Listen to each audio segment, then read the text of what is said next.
ఎండ కొట్టి కొట్టి కొట్టి కొట్టి కొట్టి వెదర్ చూడండి ఎంత బాగా అయిందంటే చల్లగా ఉంది.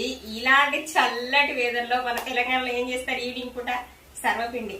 అట్లానే ఈ రోజు కూడా మనకు ఒక పెద్ద ఆర్డర్ అనమాట.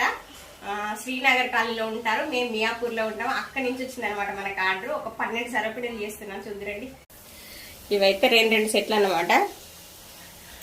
1 2 3 ఇదొకటి 4 ఇది అవుతుంది. ఇంకా 2 పొయ్యి మీద ఉన్నాయి.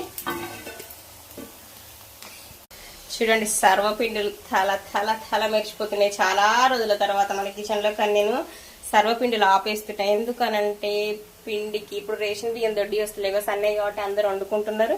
ఇంకా నేను కూడా నా దగ్గర ఉన్న రైస్ కూడా అయిపోయినాయి అనమాట. అందుకే ఆపేసా. వీళ్ళు అడిగినరని నేను మళ్ళీ పిండి తెప్పించి మరీ చేస్తున్నాను. అక్కడి నుంచి ఇక్కడ వరకు మన మీద ట్రస్ట్ తోటి ఇట్లా ఆర్డర్ ఇచ్చినప్పుడు చేయకపోతే ఇలాగా అని మళ్ళీ ఆన్లైన్లో ఫుడ్ పిండి ఆర్డర్ పెట్టి మరీ చేస్తున్నాను అనమాట. ఇది కథ. మన సర్వపిండి ఎట్లుందో కమెంట్ చేసేయండి. Bye bye.